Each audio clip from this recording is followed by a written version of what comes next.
నమస్తే, welcome to Leo news. రాష్ట్రంలో జరుగుతున్నటువంటి ప్రతి అంశంపైన కూడా షర్మిల వెంటనే ప్రెస్ మీట్ పెట్టి స్పందించిన పరిస్థితులు అయితే ఇప్పుడు మనం ఏపీలో చూస్తున్నాం. అందులో భాగంగానే జగన్మోహన్ రెడ్డిపై వచ్చే ప్రతి ఆరోపణ పైన కూడా షర్మిల స్పందిస్తూనే ఉన్నారు. అయితే ఈవిడ ఏ రకంగా స్పందిస్తుందో దాన్ని వైసీపీ వక్రీకరించి చూపిస్తూ కావాలనే షర్మిల వ్యక్తిగతంగా మాట్లాడుతుంది, వ్యక్తిగత కక్షతో మాట్లాడుతుంది అని ప్రచారం చేస్తుంది. ఇక అందులో భాగంగానే దానికి ఘాటుగానే రిప్లై ఇచ్చారు షర్మిల. నేను వ్యక్తిగతంగా మాట్లాడితే జగన్మోహన్ రెడ్డి ఒక్క అడుగు కూడా బయటపెట్టలేడు అంటూ ఆవిడ మాట్లాడటం అయితే జరిగింది. మరి ఇంతకన్నా పెద్ద పెద్ద విషయాలు ఏమన్నా ఇంకా జగన్మోహన్ రెడ్డి గారి తరపు నుంచి ఉండే అవకాశం ఉందా? అలాగే మరి షర్మిల ఎప్పుడు ఆయన గురించి వ్యక్తిగత విషయాలన్నీ కూడా బయటపెట్టే అవకాశం ఉంది? ఆవిడని ఇలాగే రెచ్చగొడితే మరికొద్ది రోజుల్లోనే ఆవిడ మరి ఇంకొన్ని సెన్సేషనల్ విషయాలు బయట పెట్టబోతుందా? ఇలాంటి విషయాలన్నీ తెలుసుకుందాం. మనతో పాటు ఉన్నారు సీనియర్ జర్నలిస్ట్ డివి శ్రీనివాస్ గారు. నమస్కారం సార్. నమస్తే సార్, షర్మిలని మాట్లాడితే చాలు వ్యక్తిగత కక్ష పెట్టుకుంది, కావాలనే జగన్మోహన్ రెడ్డిపై ఆరోపణలు చేస్తుంది అని చెప్పి వైసీపీకి సంబంధించినటువంటి ప్రతి నాయకుడు కూడా మాట్లాడుతున్న పరిస్థితి. సో ఆవిడ ఈరోజు బరెస్ట్ అయిపోయింది. నేను వ్యక్తిగతంగా మాట్లాడాల్సి వస్తే నేను ప్రతి అంశం కూడాను జరిగిన దాని మీదే స్పందిస్తూ ఉన్నాను. ఆదాని వ్యక్తిగతం కాదు, ఈ పోర్ట్లు వ్యక్తిగతం కాదు, ఏది వ్యక్తిగతం కాదు. కానీ మీరు అంటున్నారు కాబట్టి వైసీపీలో ఉన్నటువంటి ప్రతి నాయకుడు గురించి కావచ్చు, అలాగే జగన్మోహన్ రెడ్డి గారి గురించి కావచ్చు, నేను వ్యక్తిగతంగా బయటపెడితే మీరు ఇంట్లోంచి కూడా బయటికి రాలేరు అనింది ఆవిడ. సో ఏమై ఉంటుందంటారు? ఇంకా ఏమన్నా ఎలాంటి విషయాలు ఏమన్నా ఉండే అవకాశం ఉంటుందంటారా? మరి ఆవిడ ఎప్పుడు బయటపెట్టే అవకాశం ఉంటుందంటారు? షర్మిల చేసినటువంటి కామెంట్స్ మీ పర్సనల్ విషయాలు కనుక నేను బయట పెట్టడం కనుక జరిగితే మీరు ఇంట్లో నుంచి బయటకు రాలేరు. అంటే పర్సనల్ విషయాలు బయట పెట్టడం అంటూ కనుక ప్రారంభిస్తే అనగానే ఏంటి ఆ పర్సనల్ విషయాలు?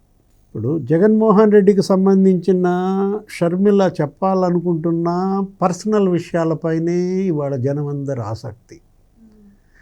వాళ్ళ నాయకుడు కదా జగన్మోహన్ రెడ్డి, జననేత. మరి జనం తెలుసుకోవాలనుకుంటున్నారు జగన్కి సంబంధించిన పర్సనల్ విషయాలు. వాళ్ళ సాక్షి మీడియాలో యాడ్స్ అన్నిటిలో కూడా అదే కదా వేసేది. ఏంటి షర్మిల బయటపెట్టే జగన్ పర్సనల్ విషయాలు? అంతగా బయటకు రాలేనటువంటి పర్సనల్ విషయాలు జగన్లో ఏమున్నాయి? బయటపెట్టి తల్లి అంటున్నారు ప్రజలు. ఇవాళ ఏంటి జగన్కి సంబంధించి పర్సనల్ విషయాలంటే మనకు తెలిసి ఏంటి, కొన్ని మీడియాల్లో కథనాలు కానీ, తెలుగుదేశం పార్టీ, జనసేన వాళ్ళు చేసే విమర్శలు, అదేదో క్వశ్చన్ పేపర్ లీకేజ్ అంటారు. ఆయన చిన్నప్పుడే ఏది 10వ తరగతిలో చదివేటప్పుడు ఆయన ఫ్రెండు ఎవరో ఎమ్మెల్యే అతను కూడా వాళ్ళిద్దరూ కలిసి క్వశ్చన్ పేపర్లు 10వ తరగతి ప్రశ్న పత్రాలు దొంగతనం చేశారని, దానిపైన పంజాగుట్ట పోలీస్ స్టేషన్లో కేసు అని, రాజశేఖర్ రెడ్డి కారు, మారుతి కారు, అది కూడా ఉంది అప్పట్లో పట్టుబడ్డ దాంట్లో అని, శివశివాని స్కూల్లోనో ఎక్కడ ఆయన చదువుతూ ఉన్నప్పుడు క్వశ్చన్ పేపర్ల లీకేజీ, దొంగతనం కేసు అంటారు. అది బయటపెట్టుదా? ఇంకేంటి జగన్లో మరి షర్మిల బయటపెట్టే పర్సనల్ అంశాలంటే, ఎవరో పోలీసు వాడిని కొట్టాడు పులివెందుల పోలీస్ స్టేషన్లో. అప్పుడేదో ఆయన ఫ్రెండు అతను ఎవరో ఉండేవాడు, పులివెందుల కృష్ణ, దంతులూరి కృష్ణ, అదే మంగళ కృష్ణ ఏదో అంటారు. అతన్ని ఏదో అరెస్ట్ చేసో లోపల పెడితేనో జగన్మోహన్ రెడ్డి వెళ్ళి ఆ స్టేషన్ మీద పడి ఆ ఇన్స్పెక్టర్ని కొట్టాడని ప్రొఫెసర్ హరగోపాల్ కూడా చెప్పారు. సేమ్ అదే విషయం. ఇప్పుడు ఆ పోలీసు వాడిపై జగన్మోహన్ రెడ్డి దాడి చేసి కొట్టడం అది బయట పెట్టుద్దా? ఇవాళ జనానికి తెలియని పర్సనల్ విషయాలు ఇంకే ఉన్నాయి షర్మిల బయట పెట్టేది అనే దాంట్లో. ఆల్రెడీ వాళ్ళ చిన్నాన్నను కొట్టాడని సునీతే చెప్పింది ఏదో ఛానల్ ఇంటర్వ్యూలో కూడా. మ్యాన్ హ్యాండ్లింగ్ వివేకానంద రెడ్డి పైన జరిగిందంటూ, అదే కడప ఎంపీ సీటు విషయం పైన. మరి ఆ రోజు 2009లో ఏది ఆయన గెలిచిన దాంట్లో, ఎవరు వివేకానంద రెడ్డి గెలిచినప్పుడు, మరి 2004లో నువ్వు రిజైన్ చేయి, ఉప ఎన్నిక వస్తుంది కడప ఎంపీ సీటుకి, నేను కంటెస్ట్ చేయాలా అని చెప్పి ఒత్తిడి చేశాడని, బాగా తిట్టాడని, కొట్టాడని హర్షకుమార్ కూడా చెప్పాడు. కాంగ్రెస్ ఎంపీ అప్పట్లో ఉన్నటువంటి హర్షకుమార్ అప్పుడేంటి పార్లమెంటు లాబీలో నుంచి ఉన్నాడు కాస్త ఒక్కసారిగా వివేకానంద రెడ్డి వెళ్ళిపోయి ఫ్లైట్ ఎక్కి వెళ్ళిపోయాడు. అప్పుడు సోనియా కూడా ఏదో గాబరా పడ్డారు, ఎందుకు వివేకానంద రెడ్డి వెళ్ళిపోతున్నాడు ఆ విధంగా హడావిడిగా భయపడుతున్నట్టుగా అంటే, అదేదో వాళ్ళ ఇంటి విషయం, వాళ్ళ అన్న కొడుకు ఏదో బెదిరించాడండి, ఇట్లా రాజీనామా చేయమంటున్నాడని ఆమెకు తెలియడం. ఆమె వెంటనే రాజశేఖర రెడ్డికి ఫోన్ చేసి, జాగ్రత్త నీ కొడుకుని కంట్రోల్లో పెట్టుకో, ఆషామాషిగా ఉందా ఏంటి, గెలిచినటువంటి ఎంపీని రాజీనామా చేయమని మీ తమ్ముడిని బెదిరిస్తున్నాడు నీ కొడుకు అంటూ కొడుకుని కంట్రోల్లో పెట్టుకోమని సోనియా గాంధీ రాజశేఖర రెడ్డికి వార్నింగ్ ఇచ్చిందని హర్ష కుమార్ చెప్పాడు. అదే షర్మిల బయటపెట్టే జగన్ పర్సనల్ అంశం. చిన్నాన్నని కొట్టాడు అనే మాటలు వాళ్ళ సునీత కూడా చెప్పిన నేపథ్యంలో ఏంటి ఇంకా జగన్కు సంబంధించినటువంటి పర్సనల్ అంశాలు లేనిపోయింది, ఏమన్నా హీరోయిన్ల గురించి ఏమైనా చెప్పుద్దా? ఇవాళ అందరిలో అదే ఆసక్తి. ఎందుకంటే కొండా సురేఖ ఏదో బయట పెట్టింది అక్కడ కేటీఆర్ గురించి, అక్కడ గబ్బు పట్టింది. ఏది అసలు కొండా సురేఖ కేటీఆర్ ఎవరో హీరోయిన్ అంశంకి సంబంధించి తీసుకొచ్చిన అంశాల్లో ఇక్కడ జగన్మోహన్ రెడ్డికి కూడా ఎవరైనా హీరోయిన్లకు సంబంధించిన అంశాలు బయట పెట్టుద్దా? నేను గనక నీకు సంబంధించిన పర్సనల్ విషయాలు బయట పెడితే నువ్వు బయటకు రాలేవు అని అందంటే, సొంత చెల్లి అన్నని ఇలా బెదిరిస్తోందంటే ఏంటి అది బయటపెట్టి తల్లి అంటున్నారు అంతా. వాళ్ళందరిలో ఆసక్తి వాళ్ళు ఎందుకు వస్తుంది? జగన్మోహన్ రెడ్డి ఆ పర్సనల్ విషయాలు ఏంటి? షర్మిల ఇప్పుడు షర్మిలను పర్సనల్ అటాక్ చేశారు, మామూలు అటాక్ కాదు. జగన్మోహన్ రెడ్డి చేయించాడని షర్మిలే అంటోంది. నీ సైన్యాన్ని నా మీదకు ఉసిగొల్పావు. అసలు వాళ్ళు మరీ ఆమె క్యారెక్టర్ అసాసినేషన్. ఏది ఆమెను ఎలా మనం చూసాం, అసలు ఆమె క్యాస్టే మార్చేయటం ఏంటి, మొరసపల్లి షర్మిల శాస్త్రి అని చెప్పి అప్పటిదాకా వైఎస్ షర్మిలారెడ్డి ఏది మీకోసం పాదయాత్ర చేసి నువ్వు జైల్లో ఉన్నప్పుడు నీ పార్టీని నిలబెట్టి ఉప ఎన్నికలు గెలిపించినప్పుడేమో షర్మిలారెడ్డి అంటే పాదయాత్రలో బస్సు యాత్రలో, ఇప్పుడేంటి మొరసపల్లి షర్మిల శాస్త్రి అంటూ ఆమెదో బ్రాహ్మణ ఆయన అనిల్ కుమార్ని పెళ్లి చేసుకున్నందుకు ఇంటి పేరే మార్చేసి కులం పేరు తేవటం.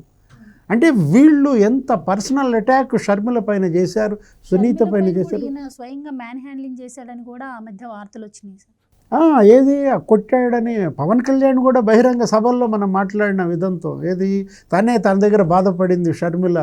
ఆ రోజు జగన్ సీఎం అయిన తర్వాత అసలు ఆయన గడప దొక్కలేదని షర్మిల 2 సార్లు ఆయన గడప దొక్కాను.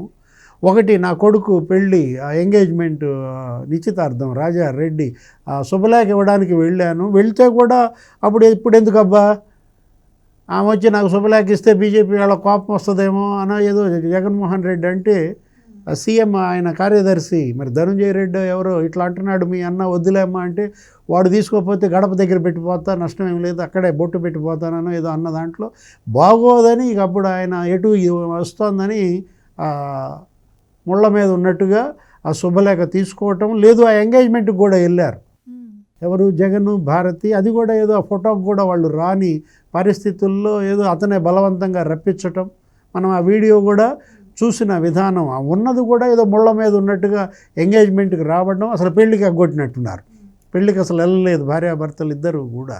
ఇవాళ ఆ రెండోసారి ఎప్పుడు కలిసింది, తల్లితో వెళ్ళా, 2 సార్లే గడప దొక్కానంది కదా.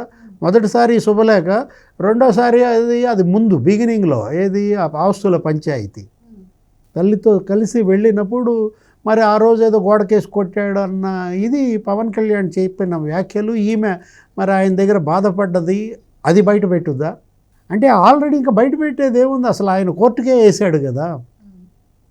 ఇవాళ నేషనల్ లా ట్రిబ్యునల్ ఎన్ఎల్టీలో వేసాడు కదా. ఏంటి తల్లి మీద వేసాడు, చెల్లి మీద వేసాడు, ఏది ఆ ఆస్తుల పంచాయతీ. అసలు ఇంకో లెటర్ కూడా రాశాడు రీసెంట్గా ఈ మధ్య, ఏమని వాళ్ళు దానికి సమాధానం చెప్పలేదు కాబట్టి వాళ్ళు రాకుండా వాళ్ళ ఆప్షన్స్లో తీర్పు చెప్పేయండి, అమ్మకి ఇచ్చిన గిఫ్ట్ చెల్లదు అంటూ తల్లికి ఇచ్చిన ఆస్తి ఆ గిఫ్ట్ కూడా ఇవాళ మళ్ళీ నాకే కావాలని జగన్మోహన్ రెడ్డి అంటున్న విధానం అంటే ఇతనికి ఆస్తులే తప్ప ఇతనికి ప్రేమలు లేవు అనే ఆ రహస్యం బయట పెట్టుద్దా? ఇవేమీ రహస్యాలు కాదు కదా, ఇంకా పర్సనల్ అంశాలు ఏయో ఉన్నాయి. ఆ పర్సనల్ అంశాలు బయట పెట్టాల్సి వస్తుంది, జాగ్రత్త అని నిన్న ఇచ్చిన వార్నింగ్. మరోసారి గనక నీ సైన్యాన్ని గనక షర్మిల మీదకు ఉసిగొల్పితే, సునీత మీదకి ఉసిగొల్పితే, ఎందుకంటే ఆ వర్రా రవీంద్రారెడ్డి పచ్చి బూతులు ఏ విధంగా పోస్టులు పెట్టాడో మనం చూసాం. అవన్నీ కూడా అసలు ఆయనే చెప్పలేకపోయాడు. ఎవరు, కోయ ప్రవీణ్ జర్నలిస్టుల మీద పుస్తకం వేసి మీరే చదువుకోండి అన్నాడు. అంటే అట్లా సైన్యాన్ని షర్మిల మీదకు ఉసిగొల్పిన అంతగా వ్యక్తిత్వ హననానికి పాల్పడిన పర్సనల్ అటాక్ చేసినా కూడా ఇంకా పర్సనల్ అటాక్ చేయడానికి ఆమె సిద్ధంగా లేదంటే నిజంగా రాజశేఖర రెడ్డి బిడ్డ అనిపిస్తోంది. ఏది ఇవాళ రాజశేఖర రెడ్డి లక్షణాలు ఆమెలో ఉన్నాయి కానీ జగన్మోహన్ రెడ్డిలో ఏ కోశానా కనపడని పరిస్థితుల్లో జనం అందరూ అడుగుతోంది ఏంటి, తొందరగా బయటపెట్టమ్మా ఆ పర్సనల్ విషయాలేవో చూడాలి. ఏంటో ఆ పర్సనల్ అంశాలు ఆమె బయట పెట్టేది ఎప్పుడు బయట పెట్టుద్ది, బయట పెట్టడం మాత్రం ఖాయం. Thank you so much. Please subscribe to Leo news for more videos.